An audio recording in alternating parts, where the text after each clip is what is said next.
తిరుమల శ్రీవారిని దర్శించుకున్నారు తెలంగాణ ప్రభుత్వ విప్ వేములవాడ ఎమ్మెల్యే ఆది శ్రీనివాస్.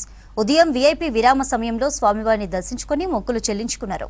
తర్వాత ఆలయ అధికారులు శేష వస్త్రంతో సత్కరించి తీర్థ ప్రసాదాలు అందించారు. తెలంగాణలో దక్షిణ కాశీగా పేరుగాంచిన వేములవాడ శ్రీ రాజరాజేశ్వర స్వామి ఆలయ విస్తరణ పనులు నిరాటంకంగా కొనసాగాలని స్వామివారిని వేడుకున్నట్లు చెప్పారు. 150 కోట్లతో 4 ఎకరాలలో వేములవాడ ఆలయ అభివృద్ధి పనులు సాగుతున్నాయని వివరించారు ఆది శ్రీనివాస్.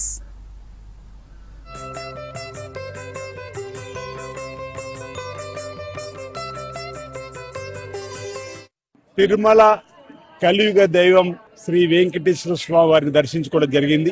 తెలంగాణలో శ్రీ రేవంత్ రెడ్డి గారి నాయకత్వంలో పరిపాలన బ్రహ్మాండంగా సాగాలని, సంక్షేమం అభివృద్ధి నిరాటంకంగా ఎలాంటి ఆటంకం రాకుండా జరగాలని చెప్పని, లోక కళ్యాణం జరగాలని చెప్పని స్వామివారిని వేడుకోవడం జరిగింది.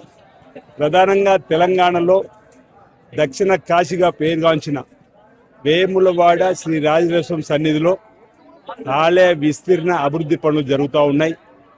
ఎలాంటి ఆటంకాలు రాకుండా చూడాలని చెప్పని ఈ సందర్భంగా ఆ వెంకటేశ్వర స్వామిని కోరుకుంటూ, తెలంగాణ రాష్ట్ర గౌరవ ముఖ్యమంత్రి శ్రీ రేవంత్ రెడ్డి గారు ప్రధాన చొరవతో దేవాదాయ శాఖ మార్చులు, జిల్లాకు సంబంధించిన మంత్రులు అందరూ కూడా ప్రతినిత్యం వేలాది మంది భక్తులు, మహాశివరాత్రి పర్వదినాలలో లక్షలాది మంది భక్తులు, శ్రీరామనవమి, శివ కళ్యాణము, ప్రతి సోమవారం కూడా లక్షలాది మంది భక్తులు వస్తున్నటువంటి సందర్భంలో మరో 100 ఏళ్ళు లేదు మరో 1000 ఏళ్ళకు సరిపడేటువంటి భక్తులకు ఉపయోగపడే విధంగా ఆలయాన్ని విస్తరించే క్రమంలో ఇప్పటి వరకు 36 గుంటలలో ఉన్నటువంటి వేములవాడ రాజన్న ఆలయాన్ని 4 ఎకరాల పైచిలుకు వరకు కూడా ఆలయాన్ని విస్తరించి అభివృద్ధి చేసే క్రమంలో తెలంగాణ రాష్ట్ర ప్రభుత్వ బడ్జెట్ నుంచి ఇప్పటికే 2 మార్లు 150 కోట్లు వెచ్చించుకొని వేములవాడ పట్టణంలో రోడ్డు వెడల్పోటు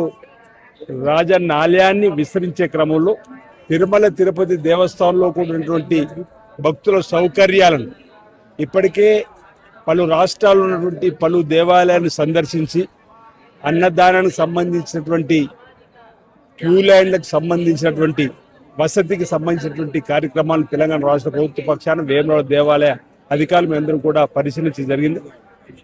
వేములవాడ రాజన్న ఆలయంలో కూడా వెంకటేశ్వర సన్నిధిలోకి వచ్చేటువంటి భక్తులకు ఇచ్చేటువంటి స్వామివారి శీఘ్ర దర్శనం సంబంధించినటువంటి అంశము, క్యూ లైన్కి సంబంధించిన అంశాన్ని కూడా అక్కడ కూడా వేములవాడలో భవిష్యత్తులో ఏర్పాటు చేయడం కోసం చేసేటువంటి ప్రయత్నంలో ఇక్కడ కూడా ఏర్పాట్లను స్వయంగా పరిశీలించడం జరిగింది. గతంలో కూడా ఇప్పుడు కూడా నేను ఈ సందర్భంగా శ్రీ వెంకటేశ్వర స్వామిని వేడుకుంటా ఉన్నాం.